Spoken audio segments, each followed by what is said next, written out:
The 1960s weren't just Nashville stars and radio hits. From honky-tonk bar bands that cut one single and vanished to harmony-driven groups chasing the Bakersfield sound, some of these names barely cracked the charts, but their songs still pack grit and soul.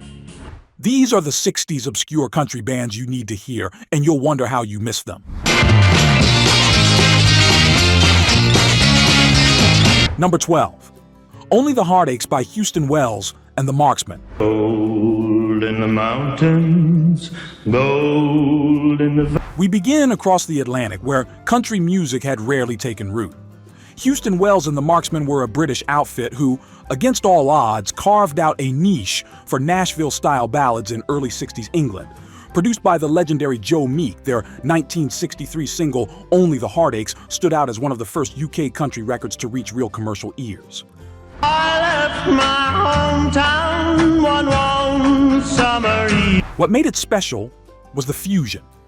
Wells' smooth vocals layered over arrangements that carried a faint echo of rockabilly energy. The Marksmen didn't become household names, but they were trailblazers, opening doors for country appreciation in places far from Tennessee. I met her at Clancy's, the cause of my troubles. Picture this. London teenagers in smoky clubs hearing a steel guitar cry for the very first time. It was strange, foreign, yet hauntingly familiar. While their chart impact was modest, their legacy lies in being one of the earliest bands to plant country firmly in European soil. And only the heartaches are waiting. From transatlantic ballads, let's head to Texas for something a little rowdier. Number 11. I'm in Pittsburgh, and It's Raining by the Outcasts.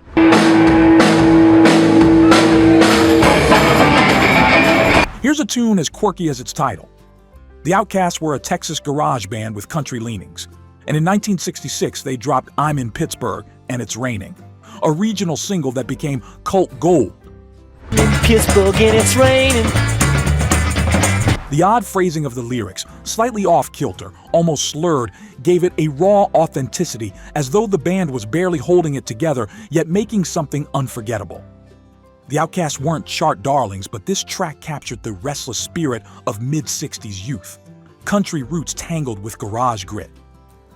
Don't talk now, I feel so bad. Don't talk now, I feel so bad. Imagine a small Texas bar, rain tapping on the windows while locals sway to a song that sounds both homemade and heartbreakingly honest. Today, collectors treasure it as a cult classic.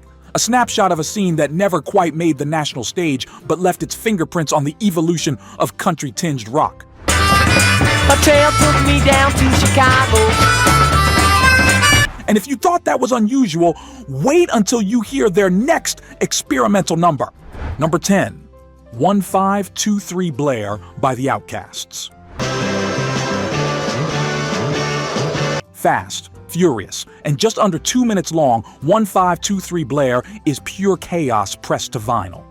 If you wonder at the beginning, look around, you start to shining black as night.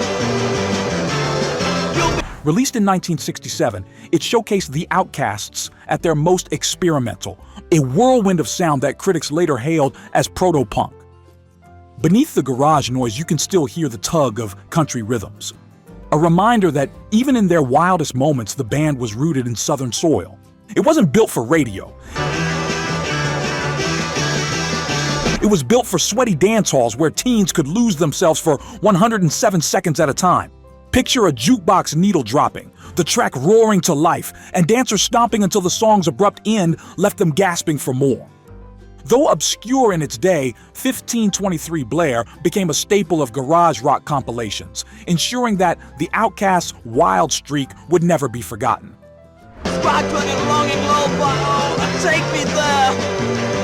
But not all obscurities hid behind chaos. Some hid in clever mimicry. Number 9, A Public Execution by Mouse and the Traps. Mailman brought your letter, babe, where you told me how you feel and about the things he said. Now here's a story. When A Public Execution hit the airwaves, listeners swore it had to be Bob Dylan under a pseudonym.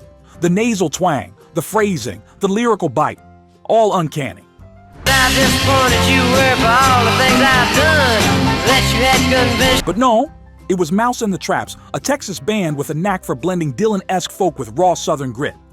Released in 1966, the song gained regional popularity but never broke through nationally. Yet it was more than parody. It was homage, filtered through a Texan lens.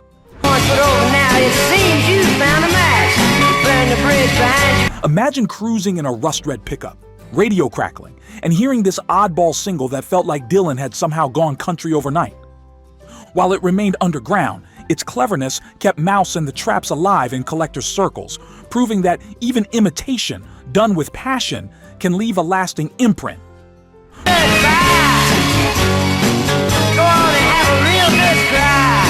From Dylan echoes, the band shifted into something entirely their own. Number 8, Made of Sugar, Made of Spice, by Mouse and the Traps.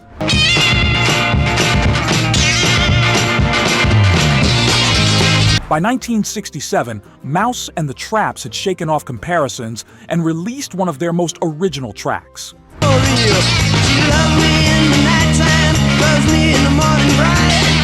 Made of Sugar, Made of Spice. Driving guitars, bittersweet melodies, and a dash of country-flavored storytelling made this tune unforgettable for those lucky enough to stumble on it.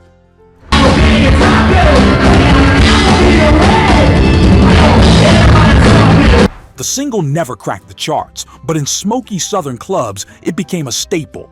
The kind of song that made couples sway a little closer. Its rhythm a perfect backdrop to stolen glances and whispered promises. Over the years, it's found new life on garage rock anthologies, reintroducing modern listeners to a band that deserved more recognition than they ever received in their prime.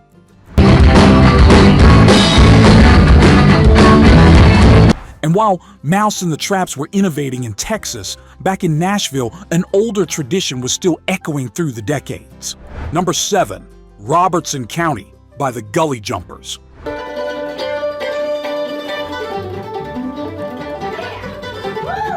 Stepping back in time, we find the Gully Jumpers, one of Nashville's very first string bands, originally recording in the late 1920s, but still performing into the 1960s.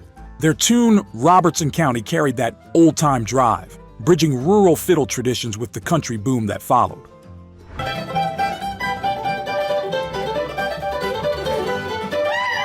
By the 60s, their presence was more symbolic than chart-topping, a living reminder of country's oldest roots still plucking away while Nashville modernized around them. Imagine sitting in a barn dance, lanterns swinging, as these veterans kept alive the tunes your grandparents once danced to.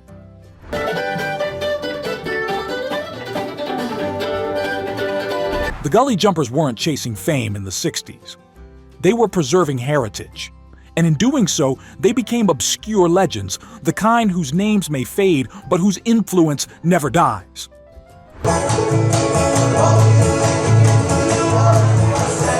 From heritage to innovation, our next entry leans Cajun and swampy.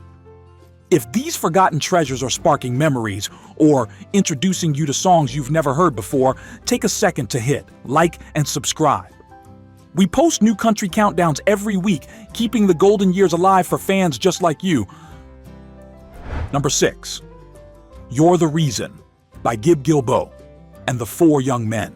You're the reason I don't sleep at night. Before Gib Gilbo became a pioneer of country rock, he cut his teeth with the Four Young Men and co-wrote You're the Reason. Released in 1961, the single climbed to number 5 on the country charts and cracked the Pop Top 15, proving that Gilbo's Cajun-flavored fiddling could resonate far beyond the Louisiana dance halls where he grew up. Louisiana Saturday night. Here we go. Oh, you get down the fiddle and you get down the bow. What's striking is how raw and heartfelt it sounds compared to Nashville's polished productions of the time. The song carries a homespun honesty, the kind of tune you'd imagine playing on a jukebox in a roadside diner while truckers sipped coffee and stared out at the rain. Drum my guitar and sing our old tunes, honey, you're the reason. Though remembered mostly by historians today, the track foreshadowed Gilbo's lifelong mission, blending traditional Cajun roots with modern country, and that fusion would soon evolve into something even bolder. You're the reason. From Cajun fiddles to the earliest flickers of country rock, let's keep moving forward. Number 5, Swamp Water Theme by Swamp Water. Formed as Linda Ronstadt's backing band, Swamp Water brought Cajun rhythms into the heart of country rock. Oh, baby, tell a man at the ticket stand. Their self-titled 1969 debut included Swamp Water Theme, a lively instrumental that showcased fiddles, steel guitar, and southern grooves with a swampy flair. While never charting nationally, the band became cult heroes. Their music sounded like campfires by the bayou, fiddles crying in the humid night while cicadas buzzed in the distance. For fans, this was more than background music. It was atmosphere, memory, and place, bottled into sound. Swamp Water didn't last long, but they influenced the California country rock wave of the 70s,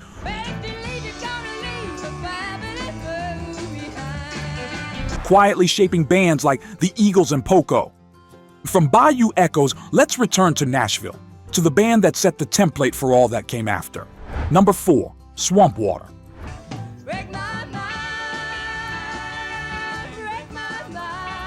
Before their official recordings, Swamp Water were already honing their sound on stage. One of their live jams, often simply referred to as Swamp Water, captured the energy that would make them memorable.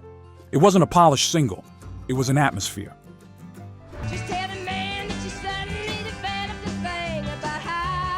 Imagine a crowded California club in '68. Denim-clad kids swaying, smoke curling through the lights, and fiddles weaving with pedal steel in ways no one had quite heard before. The sound was part Cajun, part Bakersfield, and part rock rebellion. It never charted, but that wasn't the point.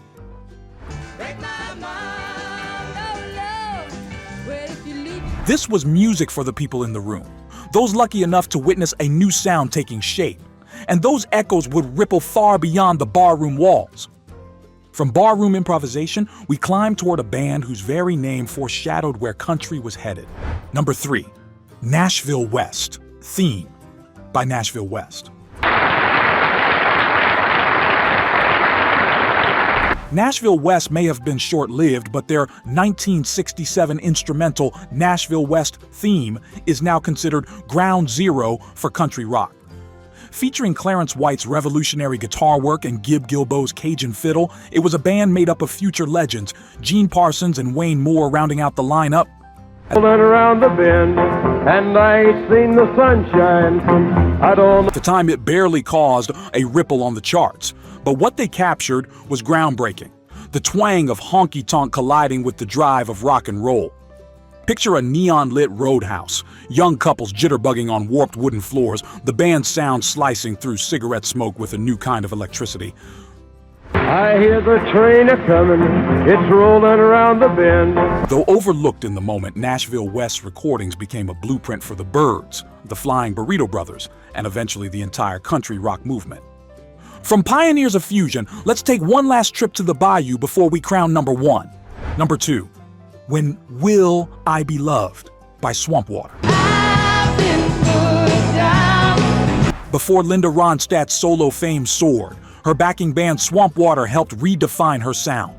Their rendition of the Everly Brothers, Wham! When Will I Be Loved, in 1969, added Cajun spice to a pop standard.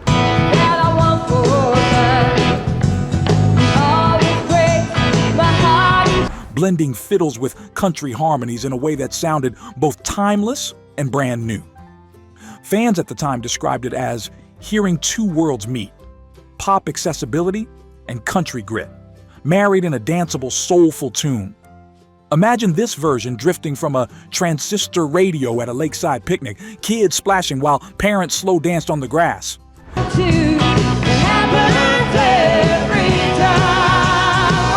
It wasn't a chart smash, but it became a touchstone for the genre's evolution. And now, as we reach the top spot, we return to the band that tied all these threads together.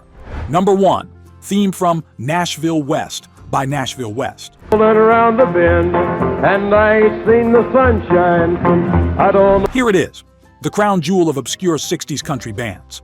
Theme from Nashville West wasn't just another instrumental, it was a revolution in 3 minutes. Clarence White's bending Telecaster licks practically invented the B-bender guitar style, while Gib Gilbo's fiddle anchored the song firmly in Cajun country soil. I hear the train a-comin', it's rolling around the bend. Though the single never broke into mainstream charts, musicians across Los Angeles took notice. It was raw, electric, and full of possibility. Country wasn't just about fiddles and fiddlesticks anymore. It could drive like rock, shimmer like folk, and stomp like honky-tonk all at once.